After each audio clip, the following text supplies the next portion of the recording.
आकाशवाणी भोपाल से प्रस्तुत हैं प्रादेशिक समाचार।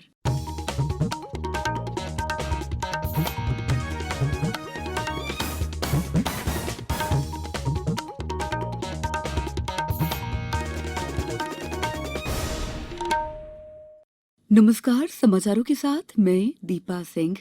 पहले 1 अप्रैल भारत ने कोविड टीकाकरण अभियान के अंतर्गत 100 करोड़ टीके लगाने का लक्ष्य हासिल कर लिया है। इस महत्वपूर्ण कार्य में योगदान करने वाले डॉक्टरों, नर्सों और अन्य स्वास्थ्य कर्मियों का आकाशवाणी अभिनंदन करता है। इसके साथ ही हम आपको सतर्क भी करना चाहते हैं कि कोविड अभी समाप्त नहीं हुआ है। आप सभी से हमारी अपील है कि यथाशीघ्र दोनों टीके लगवाएं और अन्य लोगों को भी टीके लगवाने के लिए प्रेरित करें। त्योहारों के समय कृपया इन 3 आसान उपायों का पालन करें। मास्क पहनें, 2 गज की दूरी बनाए रखें, हाथ और चेहरा साफ रखें। कोविड से संबंधित कोई भी जानकारी और मार्गदर्शन के लिए राष्ट्रीय हेल्पलाइन नंबर 01123978046 और 1075 पर संपर्क करें। सबसे पहले मुख्य समाचार। खंडवा संसदीय क्षेत्र सहित पृथ्वीपुर, रैगांव और जोबट विधानसभा क्षेत्रों में कल शांतिपूर्ण मतदान हुआ संपन्न। वोटों की गिनती 2 नवंबर को की जाएगी। राष्ट्रीय आयुर्वेद दिवस पर कल आयोजित कार्यक्रम में वक्ताओं ने कहा, स्वस्थ जीवन के लिए खान पान बहुत जरूरी।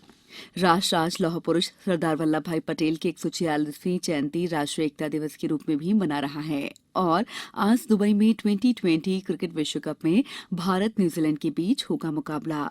अब समाचार विस्तार से। खंडवा संसदीय क्षेत्र सहित पृथ्वीपुर, रैगांव और जोबट विधानसभा क्षेत्र के उपचुनाव में कल वोट डाले गए। खंडवा संसदीय क्षेत्र के 2908 मतदान केंद्रों पर 63.88% वोट डाले गए। वहीं पृथ्वीपुर विधानसभा सीट पर 78.14% मतदाताओं ने अपने मताधिकार का उपयोग किया, जो वर्ष 2018 के चुनाव के मुकाबले 1.5% कम रहा। वहीं जोबट में 53.30% और रैगांव में 69.01% मतदान हुआ। चारों ही सीटों पर मुख्य मुकाबला भाजपा और कांग्रेस के बीच माना जा रहा है। मतदान प्रतिशत अच्छा होने से राजनीतिक विश्लेषकों का कहना है कि उपचुनाव में आमतौर पर इतना मतदान नहीं होता। इसके पहले कल सुबह 7 बजे से धीमी गति से मतदान शुरू हुआ, लेकिन ज्यों दिन चढ़ता गया त्यों तो लोग अधिक संख्या में वोट डालने मतदान केंद्रों पर आने लगे। उधर मुख्य निर्वाचन अधिकारी कार्यालय ने बताया कि मतदान शांतिपूर्वक संपन्न हुआ और कहीं से कोई अप्रिय घटना का समाचार नहीं मिला। 2 नवंबर की सुबह 8 बजे से संबंधित जिला मुख्यालयों पर मतगणना की जाएगी। राज्यपाल मंगूभाई पटेल ने कहा है कि ज्ञान को जीवन में उतारना जरूरी है। राज्यपाल श्री पटेल कल भोपाल में राष्ट्रीय आयुर्वेद दिवस धन्वंतरि जयंती के कार्यक्रम को संबोधित कर रहे थे। कार्यक्रम का आयोजन पंडित खुशीलाल शर्मा शासकीय आयुर्वेद संस्थान और आरोग्य भारती के संयुक्त तत्वावधान में किया गया था। राज्यपाल श्री पटेल ने कहा है कि स्वास्थ्य की देखभाल और सावधानियों का पालन व्यक्ति की जिम्मेदारी है। उन्होंने कहा कि आयुर्वेद से आरोग्य का ज्ञान बहुत लोगों को है, जरूरत उसे अपनाने की है। स्वस्थ जीवन के लिए खान पान बहुत महत्वपूर्ण है। जबलपुर की होम्योपैथिक चिकित्सक श्री एन सोलियापन और रीवा के आयुर्वेदाचार्य श्री वंशवर्धन तिवारी का उत्कृष्ट सेवा कार्यों के लिए सम्मान किया गया। आयुष राज्य मंत्री स्वतंत्र प्रभार श्री रामकिशोर कावरे ने बताया कि प्रदेश में अनेक प्रकार की जड़ी बूटियां उपलब्ध हैं। हर्बल गार्डन की रचना की गई है। कार्यक्रम के प्रमुख वक्ता डॉक्टर अशोक कुमार वार्ष्णेय ने बताया कि एक अनुमान के अनुसार 83% रोग जीवन शैली जनित होते हैं। जीवन शैली में सुधार कर उन्हें रोका जा सकता है। लोक परिवहन सेवा के क्षेत्र में इंदौर को देश के सबसे प्रतिष्ठित सम्मान award for excellence in urban transport से नवाजा गया है। केंद्रीय मंत्री हरदीप सिंह पुरी ने कल दिल्ली में आयोजित एक समारोह में इंदौर निगम आयुक्त प्रतिभा पाल को इस सम्मान से सम्मानित किया।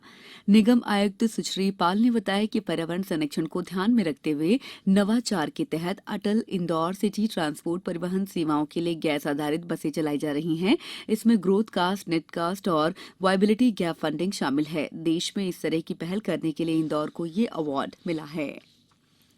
देश में अब तक 106 करोड़ से अधिक कोविड रोधी टीके लगाए जा चुके हैं। अब तक कुल 106 करोड़ 7 लाख 39 हजार टीके लगाए गए हैं। कल 61 लाख 99 हजार से अधिक वैक्सीन डोज लगाए गए हैं। समाचारों में वक्त है ब्रेक का।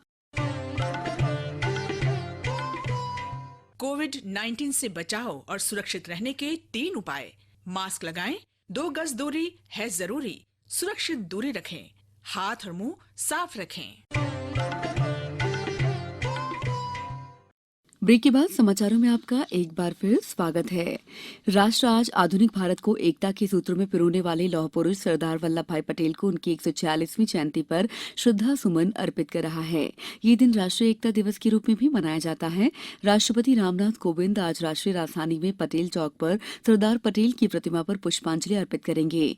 कई केंद्रीय मंत्री भी लौह पुरुष को श्रद्धांजलि देंगे। केंद्रीय गृह राज्य मंत्री लोगों को राष्ट्रीय एकता दिवस की शपथ दिलाएंगे। केंद्रीय गृह मंत्री अमित शाह गुजरात के केवड़िया में स्टैच्यू ऑफ यूनिटी पर राष्ट्रीय एकता दिवस कार्यक्रम में शामिल होंगे।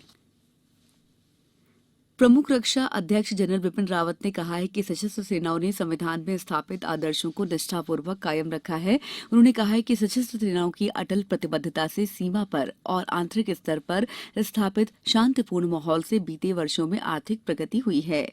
जनरल बिपिन रावत ने राष्ट्र निर्माण में भारतीय सशस्त्र सेनाओं की भूमिका विषय पर आकाशवाणी से आयोजित वार्षिक सरदार पटेल स्मृति व्याख्यान में कहा कि राष्ट्रीयता की दृढ़ भावना ने समावेशी विकास के मूल भाव को प्रोत्साहित किया है।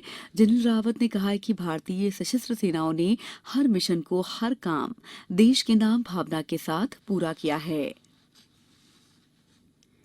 प्रधानमंत्री नरेंद्र मोदी ने वेटिकन सिटी में पोप फ्रांसिस से मुलाकात की। श्री मोदी और पोप फ्रांसिस ने कोविड-19 महामारी और विश्व भर में लोगों पर उनके दुष्प्रभाव पर विचार किया। उन्होंने जलवायु परिवर्तन की चुनौती पर भी चर्चा की। श्री मोदी ने कोविड-19 टीकाकरण के अंतर्गत 1 अरब टीके लगाने में भारत की सफलता पर भी चर्चा की। 2020 क्रिकेट विश्व कप में आज दुबई में भारत का सामना न्यूजीलैंड से होगा। इससे पहले अबुधाबी में अफगानिस्तान और नामीबिया के बीच मैच दोपहर 3:30 बजे से खेला जाएगा। इसके पहले कल रात दुबई में इंग्लैंड ने ऑस्ट्रेलिया को 8 विकेट से हरा दिया। 126 रन के आसान लक्ष्य को इंग्लैंड ने 50 गेंद शेष रहते हासिल कर लिया। इंग्लैंड की ओर से सलामी बल्लेबाज जोस बटलर ने नाबाद 71 रन बनाए। पहले खेलते हुए ऑस्ट्रेलिया की टीम निर्धारित 20 ओवर में 125 रन बनाए थे। दूसरे मैच में शारजाह में दक्षिण अफ्रीका ने श्रीलंका को 4 विकेट से हरा दिया। अब कुछ समाचार संक्षेप में। फिल्म प्रभाग आज सरदार वल्लभ भाई पटेल जयंती पर उनके जीवन पर आधारित वृत्तचित्र दिखाएगा। सूचना और प्रसारण मंत्रालय द्वारा आजादी का अमृत महोत्सव के अंतर्गत इस वृत्तचित्र पर प्रसारण फिल्म प्रभाग की वेबसाइट और यूट्यूब चैनल पर किया जाएगा। धार जिले की मनावर पुलिस टीम ने 4 विभिन्न आरोपियों को गिरफ्तार कर उनके खेतों से गांजे के अवैध पौधे जब्त किए। बाजार में कीमत लगभग 60 लाख रुपए है। आगर मालवा में आशा आंगनबाड़ी कार्यकर्ता सहित डॉक्टरों को संक्रामक रोगों के बारे में प्रशिक्षण दिया गया। ग्वालियर में पुलिस स्मृति सप्ताह के तहत राष्ट्रीय एकता दिवस के उपलक्ष्य में आज शहर में मिनी मैराथन दौड़ का आयोजन किया जाएगा। ये दौड़ अजलेश्वर चौराहे से शुरू होगी। अंत में मुख्य समाचार एक बार फिर। खंडवा संसदीय क्षेत्र सहित पृथ्वीपुर, रैगांव और जोबट विधानसभा क्षेत्रों में कल शांतिपूर्ण मतदान हुआ संपन्न। वोटों की गिनती 2 नवंबर को की जाएगी। राष्ट्रीय आयुर्वेद दिवस पर कल आयोजित कार्यक्रम में वक्ताओं ने कहा, स्वस्थ जीवन के लिए खान पान बहुत महत्वपूर्ण। राष्ट्र आज लौह पुरुष सरदार वल्लभ भाई पटेल की 146वीं जयंती पर राष्ट्रीय एकता दिवस के रूप में भी मना रहा है। और आज दुबई में 2020 क्रिकेट विश्व कप में भारत न्यूजीलैंड के बीच होगा मुकाबला। बुलेटिन के अंत में एक अपील, मास्क और 2 गज की दूरी, हाथ धोना भी है जरूरी। नमस्कार।